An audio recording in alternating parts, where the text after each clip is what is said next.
Assalamualaikum warahmatullahi wabarakatuh. Perkenalkan, nama saya Hanadia Rini Putri dari jurusan Ilmu Komunikasi.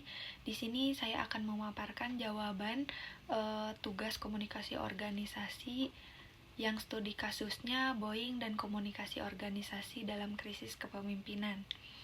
Yang pertama adalah kegagalan komunikasi internal dan dampaknya. Kegagalan komunikasi internal di Boeing sangat berkontribusi pada krisis ini.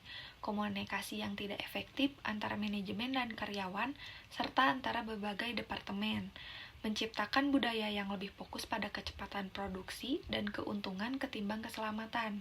Dalam situasi ini, pesan dari manajemen puncak tampaknya tidak cukup jelas dan transparan, sehingga banyak karyawan yang merasa bahwa keselamatan pesawat tidak diprioritaskan. Untuk memperbaiki komunikasi internal, Boeing perlu memperkuat jalur komunikasi antar departemen dan memastikan bahwa setiap isu yang terkait dengan keselamatan diproses dengan prioritas tinggi. Selain itu, manajemen harus membuka lebih banyak ruang untuk feedback dari karyawan, terutama di level yang lebih rendah, agar masalah dapat terdeteksi lebih dini. Dalam hal ini, Boeing perlu menciptakan budaya yang lebih terbuka, di mana setiap individu merasa bertanggung jawab untuk melaporkan potensi masalah tanpa takut akan dampak negatif terhadap karir mereka. Yang kedua adalah evaluasi strategi komunikasi eksternal Boeing.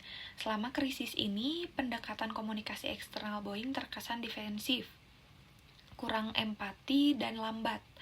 Pada awalnya, perusahaan lebih banyak menyalahkan faktor eksternal dan regulator daripada mengakui kesalahan mereka dan menunjukkan empati terhadap korban kecelakaan. Sikap ini membuat publik semakin kehilangan kepercayaan pada Boeing dan memperburuk citra perusahaan.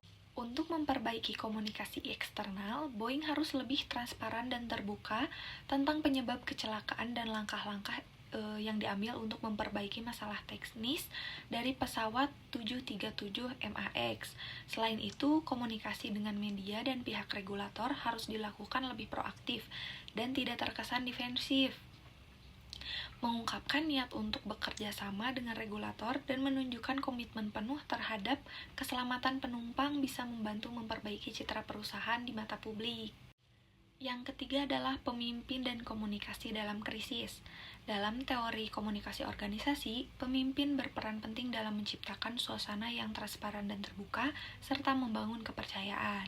Selama krisis, pemimpin harus berkomunikasi dengan jelas dan memberikan penjelasan yang jujur tentang situasi yang dihadapi. Mereka juga harus mendengarkan kekhawatiran dan keluhan dari anggota organisasi untuk mengatasi konflik dan membangun rasa saling pengertian. Pemimpin yang efektif dapat menggunakan komunikasi untuk menunjukkan empati terhadap pihak yang terdampak dan memastikan bahwa langkah-langkah perbaikan yang jelas telah diambil. Pemimpin Boeing misalnya seharusnya tidak hanya menyampaikan fakta teknis, tetapi juga menunjukkan rasa tanggung jawab terhadap keselamatan penumpang dan korban. Ini membantu mengurangi ketegangan internal dan mempercepat pemulihan kepercayaan di dalam dan di luar organisasi. Yang keempat adalah strategi komunikasi organisasi untuk memulihkan kepercayaan. Sebagai konsultan komunikasi, saya akan menyarankan agar Boeing melaksanakan beberapa langkah strategis. Yang pertama, fokus pada transparansi penuh dalam setiap langkah yang diambil, terutama terkait dengan perbaikan teknis pesawat dan prosedur keselamatan. Yang kedua, meningkatkan komunikasi dua arah dengan publik, regulator, dan mitra bisnis melalui pembaruan yang rutin dan terbuka. Yang ketiga, perusahaan harus menunjukkan empati yang lebih besar terhadap keluarga korban dan publik dengan melakukan komunikasi yang lebih manusiawi dan berorientasi pada solusi. Langkah selanjutnya adalah mengganti CEO dan manajemen puncak jika perlu, untuk menggambarkan keseriusan perusahaan dalam merespon krisis. Dengan mengganti pemimpin, Boeing bisa menunjukkan bahwa mereka berkomitmen untuk melakukan perubahan besar, baik dalam hal kepemimpinan maupun budaya perusahaan. Dan yang terakhir, Boeing harus terus memantau dan mengevaluasi efektivitas strategi komunikasi ini untuk memastikan bahwa perubahan yang dilakukan benar-benar berdampak positif bagi citra dan kepercayaan publik.